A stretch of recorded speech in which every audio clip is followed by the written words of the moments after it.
सूर्यकोटि समप्रभ निर्विघ्नं कुरु मे देव सर्वकार्येषु सर्वदा सर्वमंगलमांगल्ये शिवे सर्वार्थसाधिके शरण्ये त्र्यंबके गौरी नारायणी नमोस्तुते सदा सर्वदा योग तुझा घडावा तुझे कारणी देह माझा फळावा उपेक्षू नको गुणवंता अनंता रघुनायका मागणी हेची आता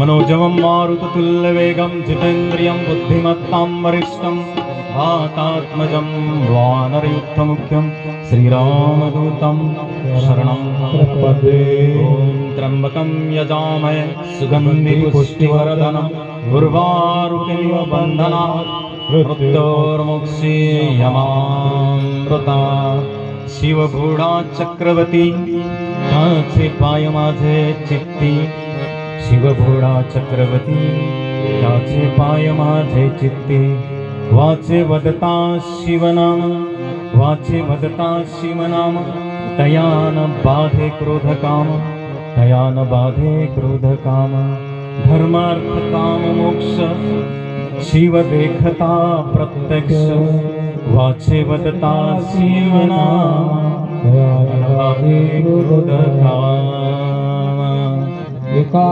जनार्दनी शिवं निवारिता कळकाळाचा भेद वाचे वदता शिवनाम तयान बाधे क्रोधकाम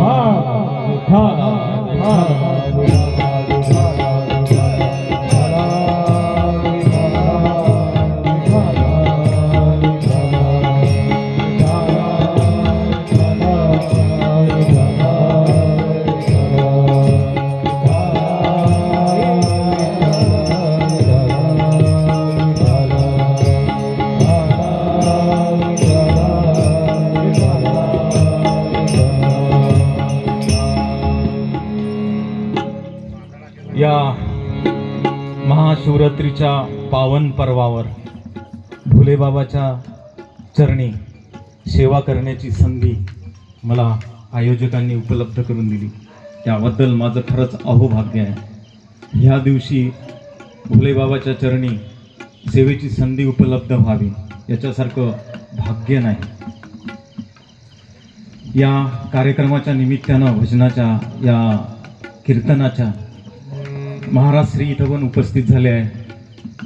महाराजांना नमन करतो, ज्यांनी गेल्या 6 दिवसापासून इथे रामचरित मानस आपल्यापर्यंत पोहोचवलं.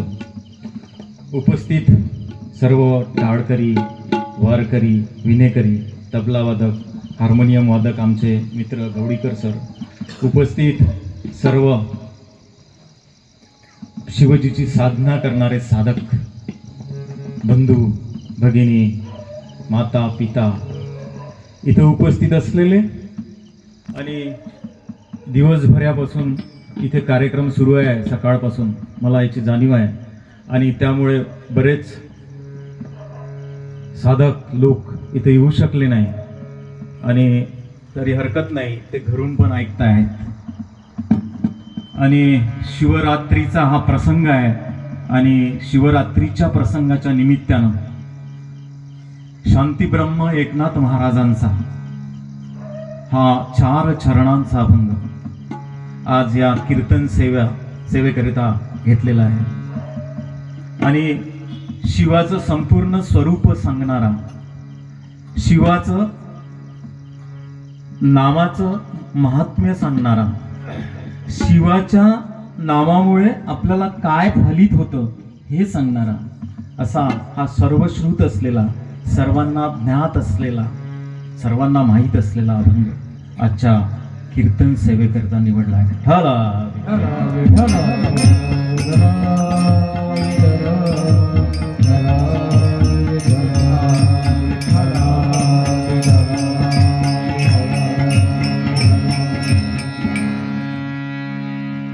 कीर्तनाची सेवा वेळानं सुरू झाली आणि त्याच्यामुळे मला माहित आहे आपण खूप थकलेले आहे सकाळपासून.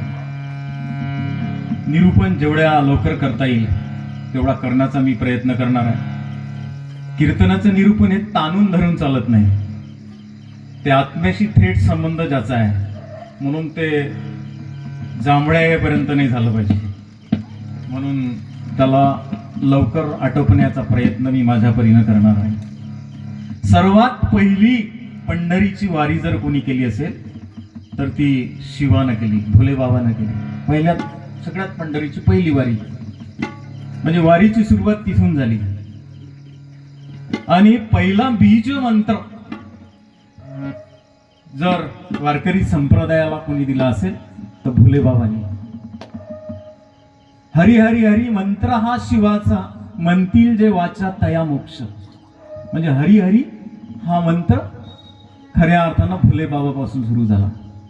म्हणून शिवाचं आणि हरीचं, हरी हरा भेद नाही, भेद संपुष्टात आले आहे.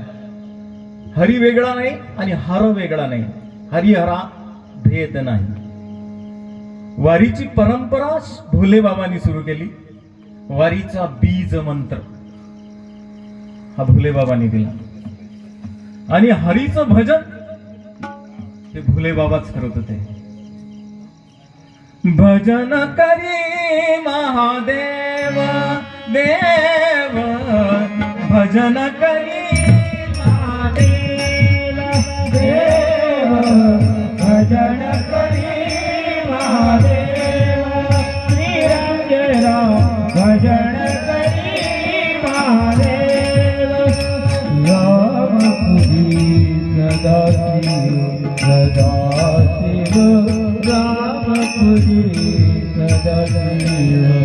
श्रीरंगेला भजन करी महादेव देव, भजन करी महादेव.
तुकाराम महाराजांनी सांगितलं की देव पहावयासी गेलो, देव होऊन भोळे भोळे होते जगद्गुरु, आणि मग देव पहावयासी गेलो तर देवच होऊन आलो. इतकं सामर्थ्य संतांमध्ये आहे. आणि म्हणून मग भोले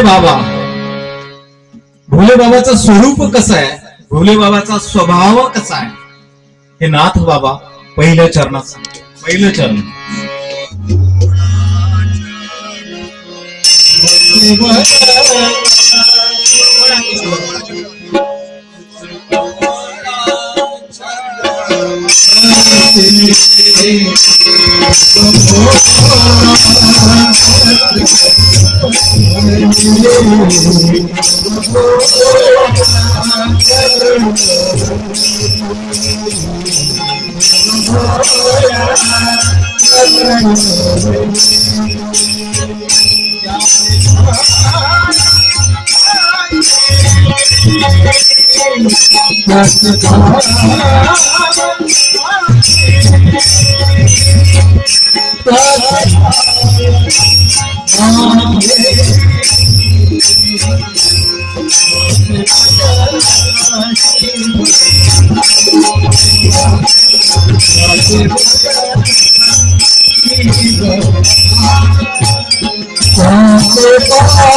भोळा चक्रवर्ती, त्याचे पाय माझे चित्ती.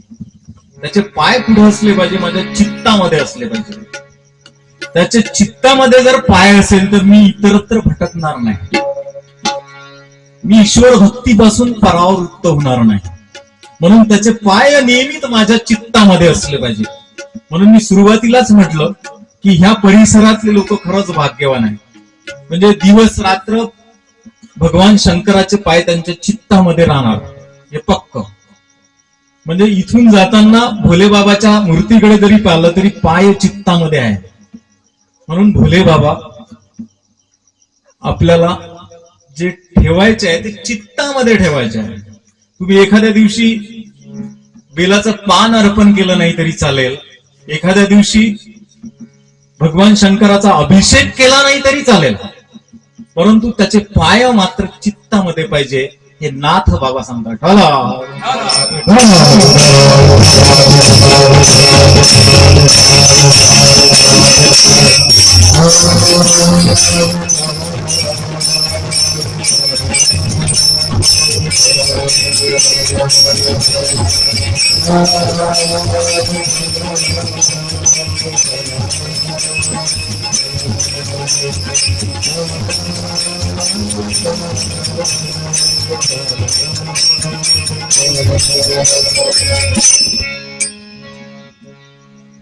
नाथ बाबा सांगतात की भक्तीचं महात्म्य काय आहे, शिवाची भक्ती कशी करावी.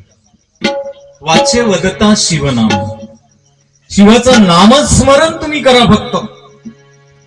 आणि शिवाचं नामस्मरण तुम्ही जर केलं नुसतं, ओम नमः शिवाय म्हणा, रोज म्हणा, ज्या ज्या वेळेस वेळ भेटेल त्या त्यावेळेस म्हणा, टाळी वाजून म्हणा.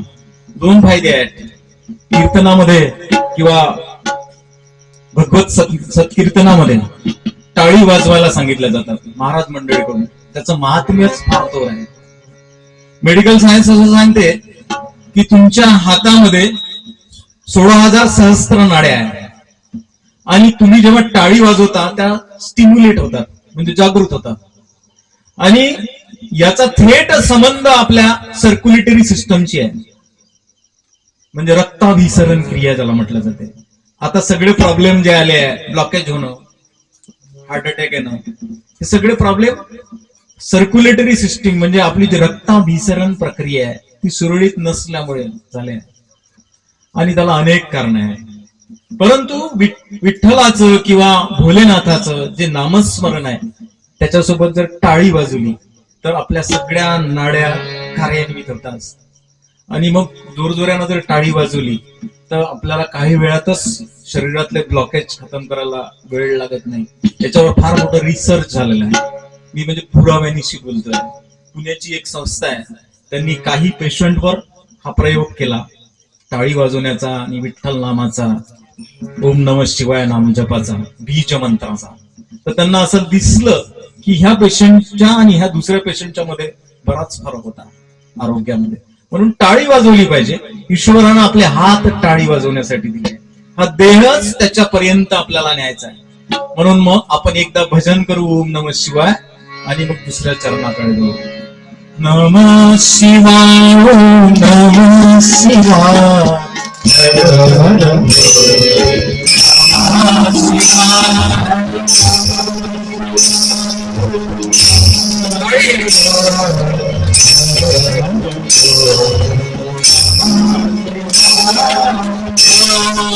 हर हर शिवाय ओम नमः शिवाय हर हर भोले नमः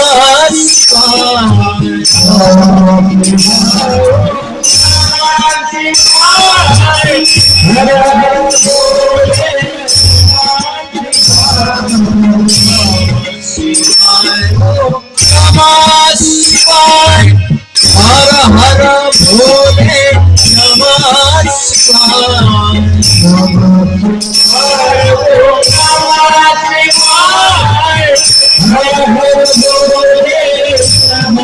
शिवाय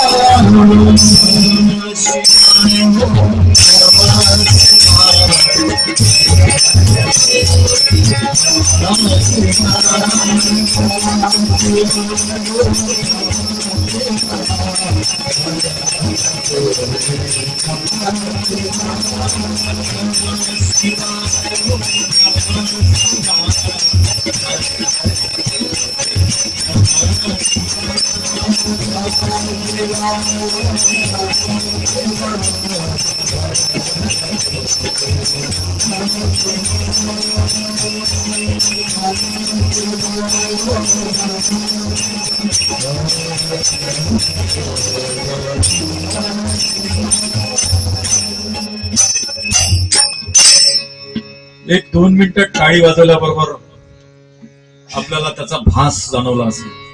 इकडे बीज मंत्र चालू आहे ओम नमः शिवाय आणि इकडे टाळी वाजवणं चालू आहे.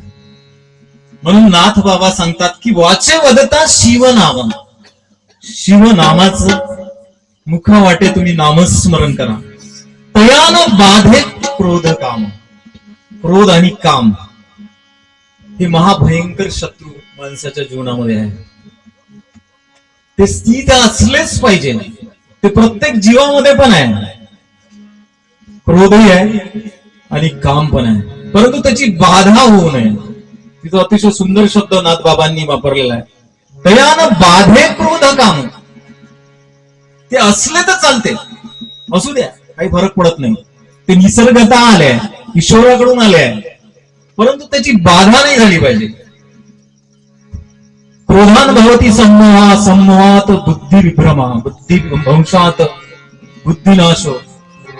म्हणजे तुम्ही एका क्रोधामुळे काय काय होऊ शकते आणि नंतर प्राणशती म्हणजे प्राण पण जाऊ शकतो माणसाला. क्रोध जर आला तर त्याच्यावर जर काबू मिळवायचे असेल, म्हणून क्रोध आणि काम. काम म्हणजे लालसा, लोभ, आणि ही कधी संपणारी गोष्ट नाही. म्हणजे एक गोष्ट मला जर भेटली तर तिथेच मी थांबत नाही, पुढची गोष्ट मला भेटली पाहिजे असं वाटत राहण्यासारखं. त्याचं नाव आहे काम. वंश सातत्य टिकवण्यासाठी कामाची गरज आहे.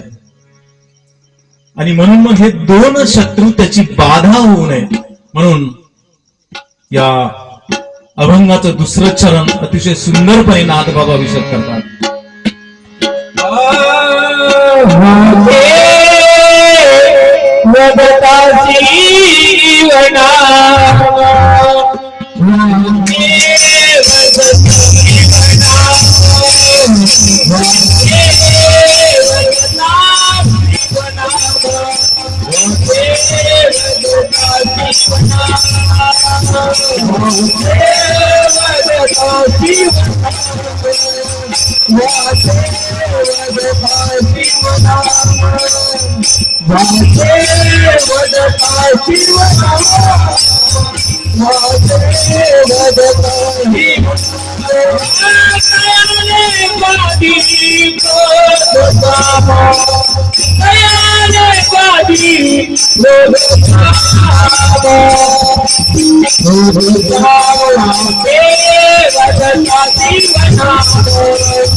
Thank you.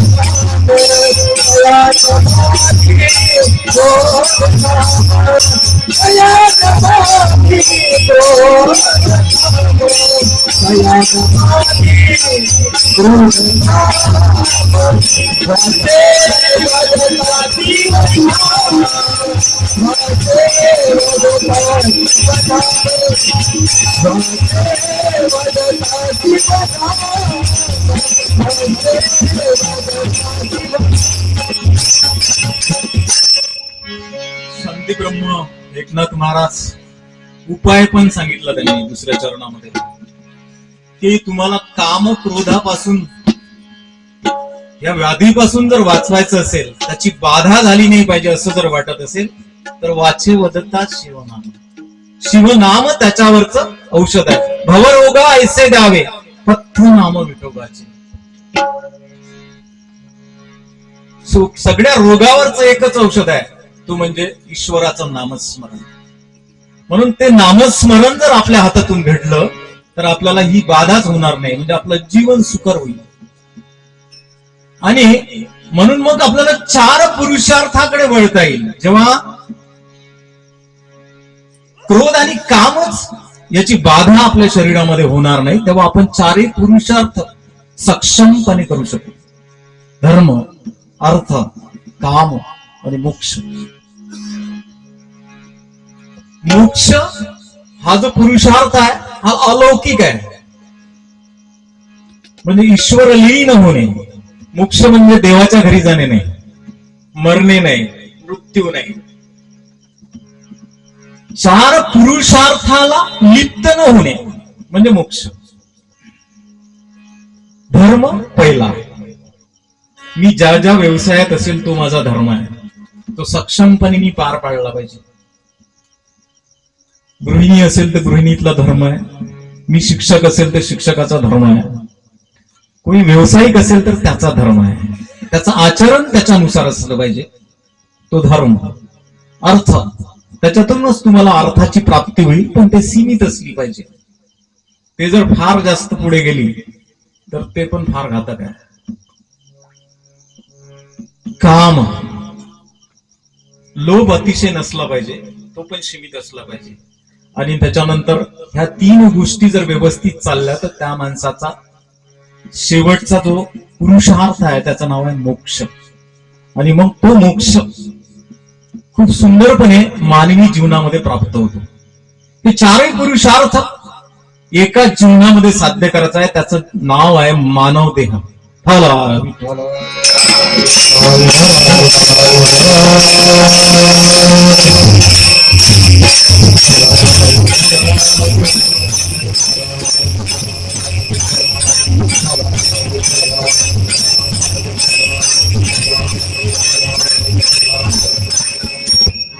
म्हणून एकनाथ महाराज आपल्याला सांगतात की तुमचं जीवन जर सुकर व्हायचं असेल, 4 पुरुषार्थ जर तुम्हाला चांगले पार पडायचे असेल तर नाथबाबांनी सांगितलेलं अभंगाचं 3रं चरण.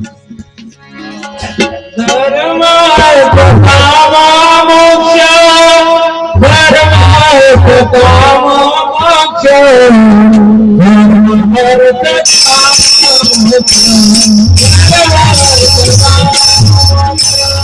धर्म अर्थ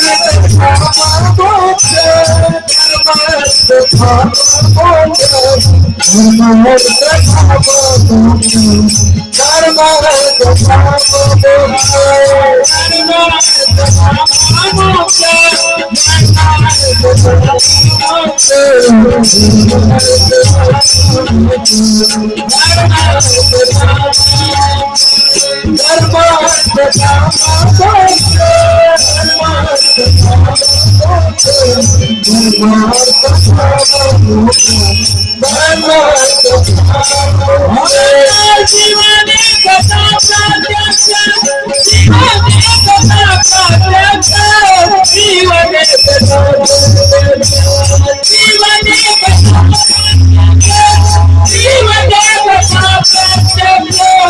जीवन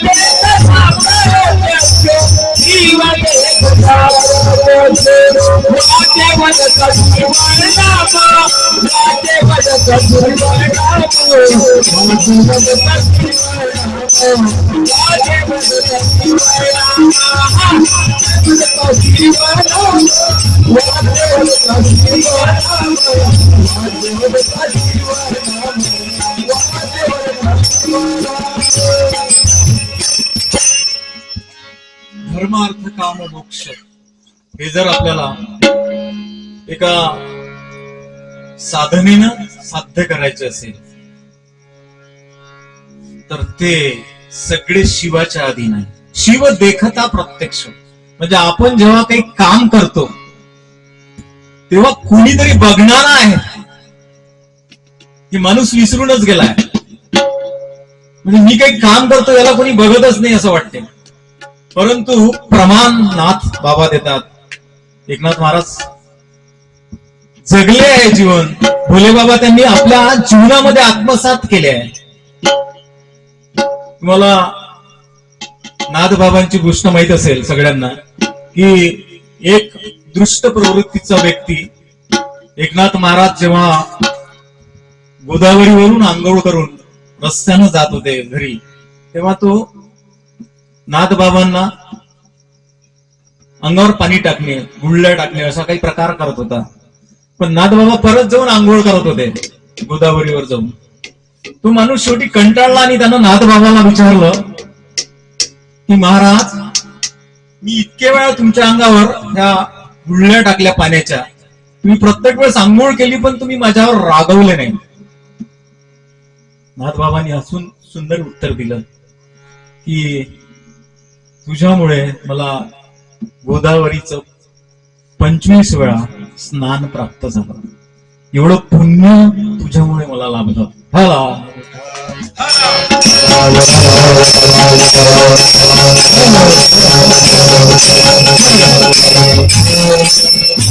म्हणून संतांच्या माध्यमातून ईश्वराची प्राप्ती आपल्याला करावी लागेल. संतांनी म्हणजे संत हे मध्यस्थी आहे ईश्वरापर्यंत जाण्यासाठी.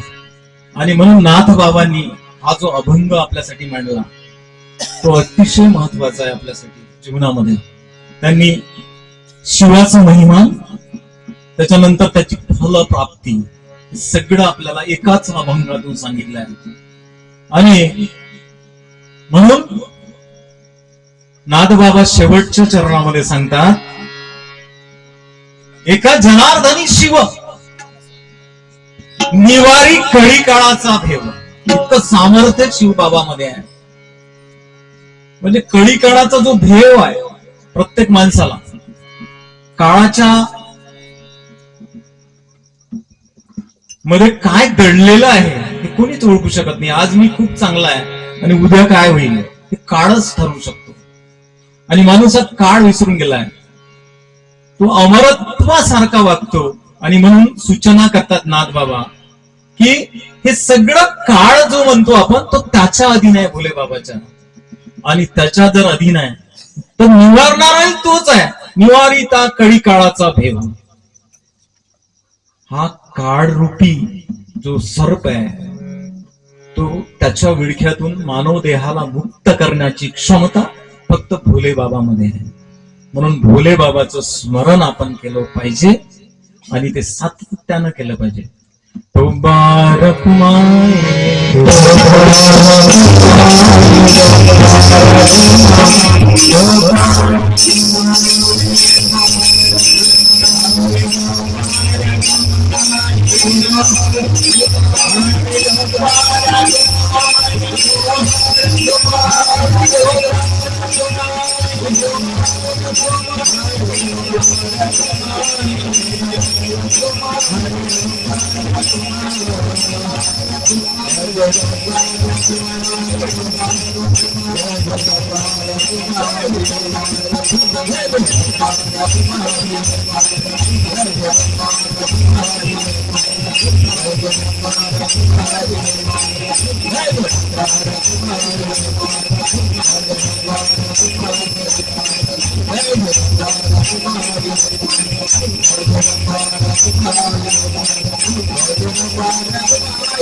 Bye.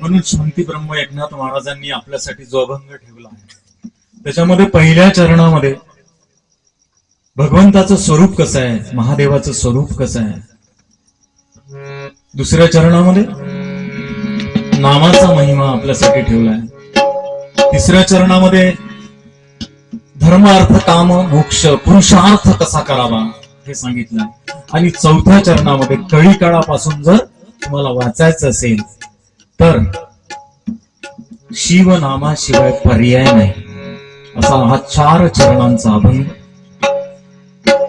माझ्या परीनं जसा होईल अतिशय अल्प वेळेत. मला माहित होतं सगळेजण थकलेले आहे, सकाळपासून तुम्ही कामामध्ये व्यस्त आहे, पारमार्थिक कामामध्ये आहे, घरचं काम आणि पारमार्थिक काम दोन्ही सोबत चाललंय, आणि म्हणून अधिक वेळ न मी घेता ही सेवा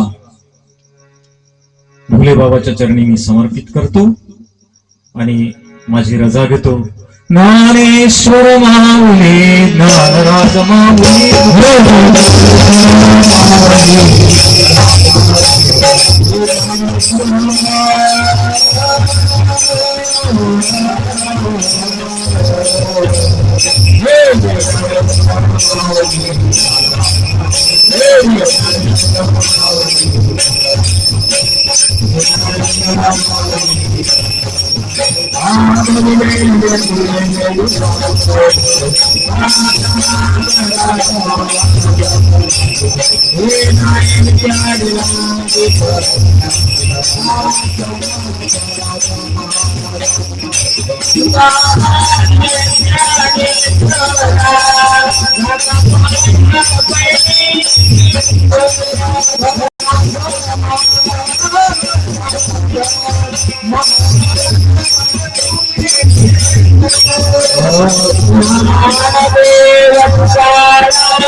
अपने माता पिता